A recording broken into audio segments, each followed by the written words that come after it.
Assalamualaikum warahmatullahi wabarakatuh. Ibu dan bapak, saya ingin membuktikan bahwa belajar tajwid itu mudah, gampang.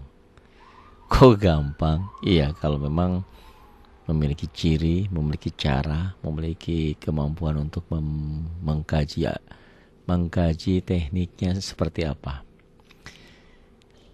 Ini ada di halaman 32, bagaimana cara membaca lafaz Allah. Allah. Hukum membaca lafaz Allah hanya dua. Satu, tafkhim atau disebut juga taglid. Tafkhim itu tebal, tebal ya. Tebal. Ada tarkik tipis. Nih, lafaz Allah dibaca tafkhim, tebal, berbunyi Allah. Jadi kalau mengungkapkan ini seperti ada W-nya ya. Ini juga bukan seperti ini. Ini kan dibacanya Allah. Salah nggak? Nggak ada yang salah ya. Kalau tetangga kita yang bilang ya Allah, masa Allah gitu ya, saudara-saudara kita. Karena memang tulisannya Allah gitu. Makanya yang sering saya katakan, kalau mau pakai Latin harus bacanya tulisannya sesuai dengan bunyi, bukan sesuai dengan kaidah. Kaidah yang disempurnakan ya. Itu kalau kaidah bahasa Indonesia kan lain lagi. Ini jadi Allah ada W-nya. Seperti bunyi O bila didahului oleh huruf yang berbaris fathah atau dhammah. Contohnya, gampangnya begini. Lafaz Allah ini kapan dibaca tipis, kapan dibaca tebal, itu penyebabnya sebelumnya. Tapi nanti lain dengan alif lam qamariyah, alif lam syamsiyah ya.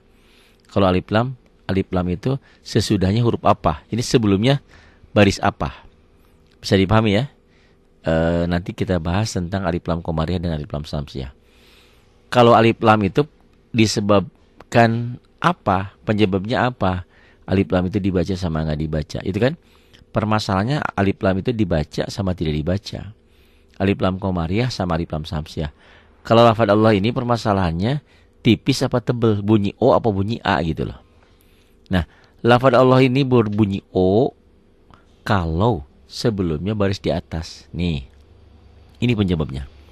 Rasulullah tuh. Coba kalau ditulisnya ini di bawah Rasulillah, tipis kan? Rasulullah, bisa dipahami. Nanti saya bantu dengan tulisan ya, yang warna merah. Rasulullah. Pertanyaannya, lafaz Allah ini dibaca tipis apa tebal? Tebal Pak Ali. Kenapa? Karena sebelumnya baris atas nih, Rasulullah. Dibaca Rasulullahi. Salah kalau orang baca Rasulullahi. Gak salah, emang tulisannya begini. Makanya membunyikan lafaz Allah ini harus dengan guru. Jadi ini diibaratkan, dibayangkan seperti ada W-nya gitu. Rasulullah ya, Rasulullah. Susah kan? Kalau saya bilang hanya tulisan seperti ini, ibu dan bapak baca Rasulullahi, nggak ada yang salah karena memang tulisannya seperti ini. Inilah makanya belajar itu perlu ada guru itu seperti itu. Rasulullah ya. Ini lafaz Allah dibaca tipis apa tebal? Tebal. Kenapa? Karena sebelumnya baris atas. Barisnya apa nih? Nih, dhammah nih penyebabnya. Rahmatullah. Jangan rahmatullah. Assalamualaikum warahmatullahi wabarakatuh. Warahmatullahi. Jangan warahmatullahi. Rahmatullah. Lafaz Allahnya dibaca tebal karena barisnya di atas. Sebelumnya ya. Nih. Rahmatullah. Seakan-akan ada W-nya ya.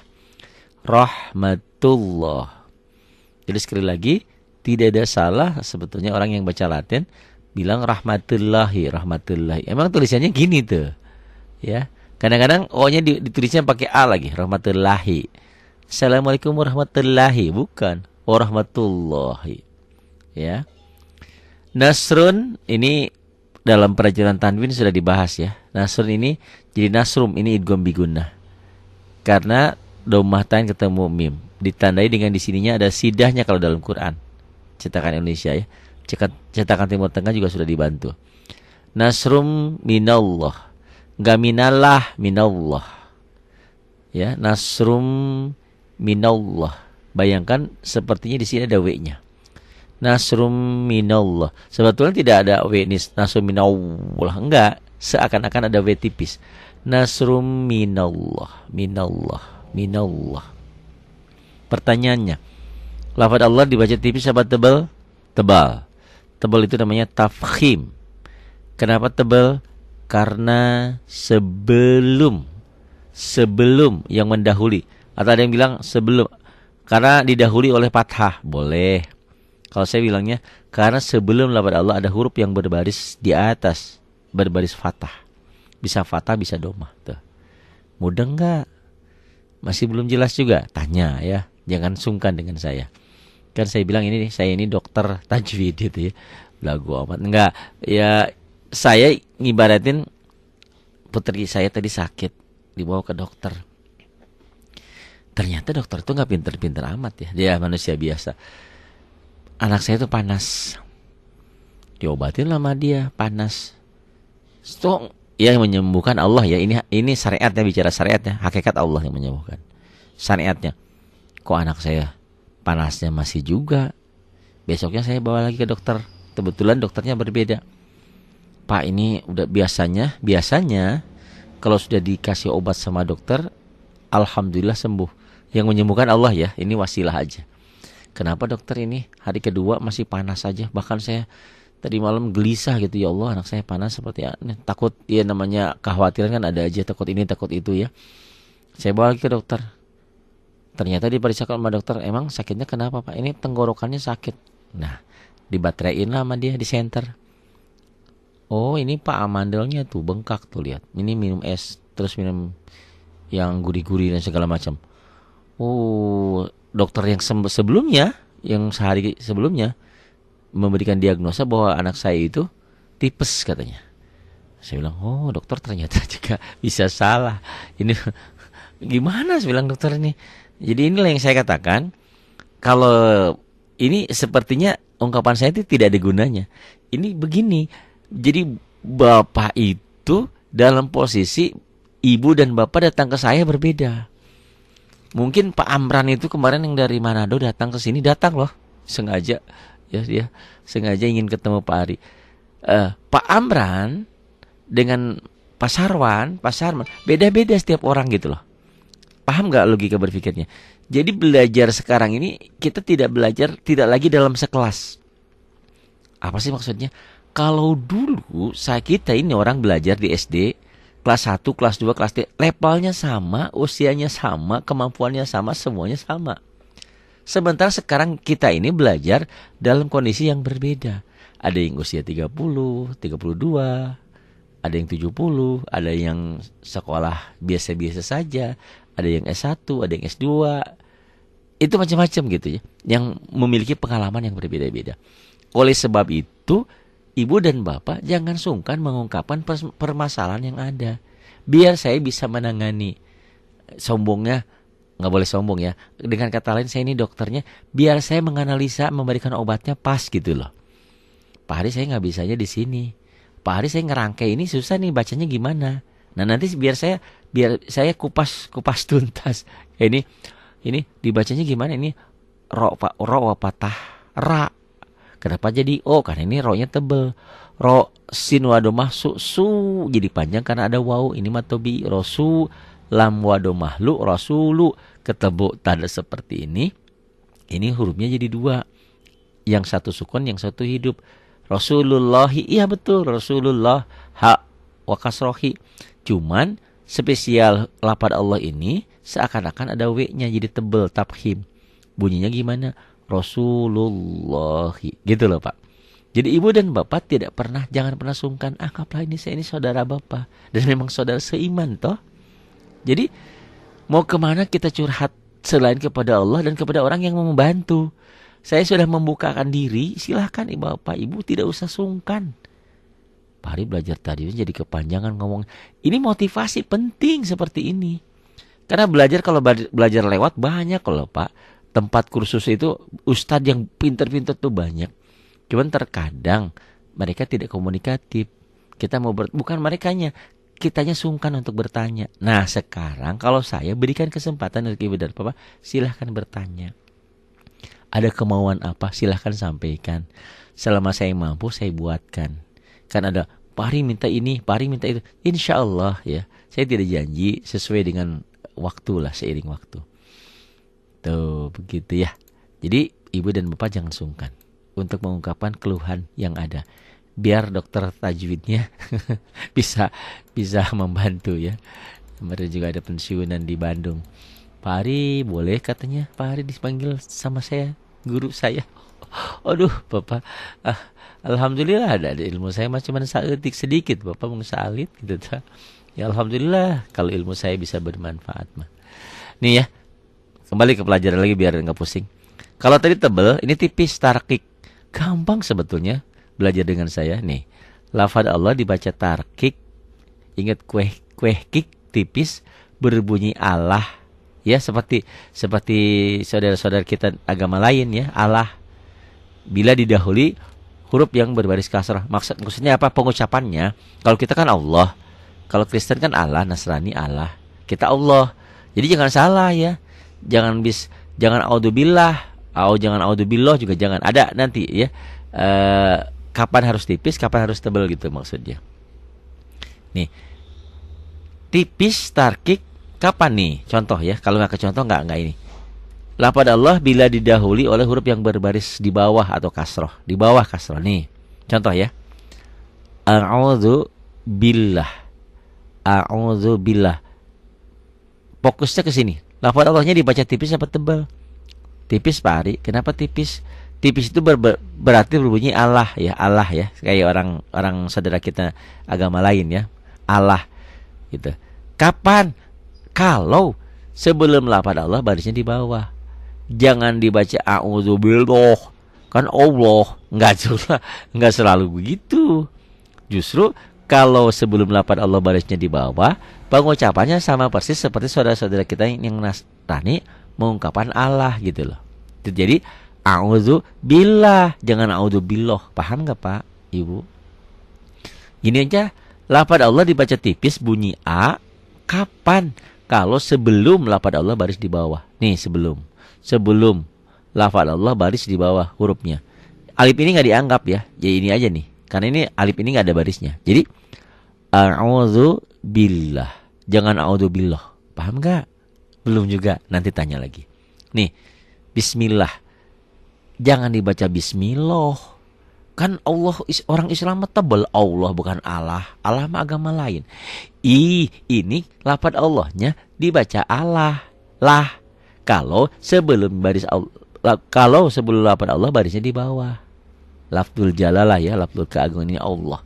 Jadi dibacanya bismillah. Pertanyaannya, lafaz Allah ini dibaca tipis apa tebal? Tipis. Kenapa? Karena penyebabnya ini bukan dari sononya. Ada orang, Pak Ustadz ini kenapa ini tipis, kenapa tebal? Jangan banyak nanya, itu dari sononya, dari Arab. Enggak juga, ini ada ketentuannya ya. Jadi bismillah, lafaz Allah dibaca tipis kalau sebelumnya baris di bawah. Bismillah. Tuh, bismillahi. Ini ditulis dengan Latin gak ada masalah. Tuh, bismillahi. Orang bisa baca. Ya, beda dengan ini. Kalau ini ditulis Latin tanpa guru, salah. Salah kalau orang yang baru belajar baca Rasulullahi, rahmatullahi, nasru minallahi. Salah, nggak ada yang salah karena tulisannya seperti ini. Kita kan membaca tulisan. Nah inilah yang saya katakan belajar Quran itu perlu dengan guru. Nah ini seperti ini, tulisannya ini tapi mengandung W. Rasulullahi, rahmatullahi, nasru minallahi itu. Kok saudara-saudara kita dari seberang kadang-kadang warahmatullahi. Nah itu ceritanya lain. Kalau Pak Ahmad bilang saya ini salah lahir katanya di Gorontalo. Iya, bukan salah ya seperti itu karena lahirnya di Gorontalo gitu ya. Gitu. Kalau saya kan lahirnya di Sukabumi di sini. F-nya nggak bisa. Jadi jangan katakan semua orang sempurna. Setiap daerah ada kekurangan kelebihan. Kenapa di Jawa nama Ahmad jadi Ahmad? Kenapa jadi T? Kenapa alhamdulillah jadi alhamdulillah? Kenapa alhamdulillah bil alamin jadi alhamdulillah bil ngalamin itu ya. Nah, nanti kita bahas ya. Kita ngupas ini biar ibu dan bapak kalau udah jadi ustadzah paham. Oh, ini orang seberang. Oh, ini Sunda.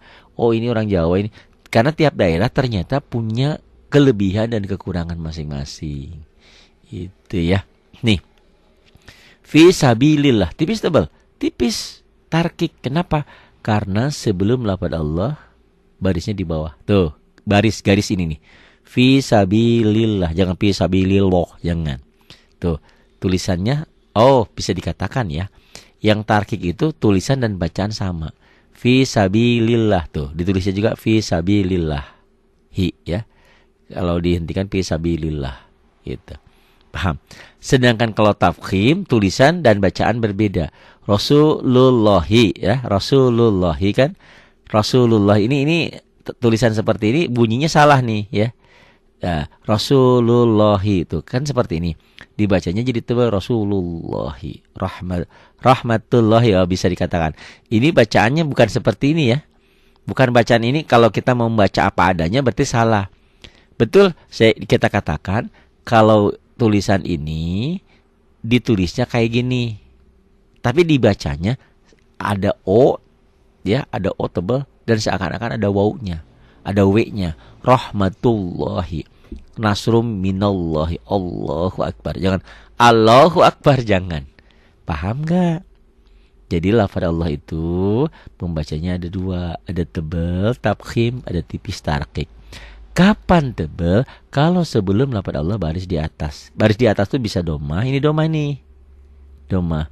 Bisa fathah, itu baris atas. Patah tain, kasrah tain, domah tain lain lagi ya. Patah 2, kasrah 2, domah 2 lain lagi. Ini patahnya garisnya cuma satu-satu. Domah, fathah.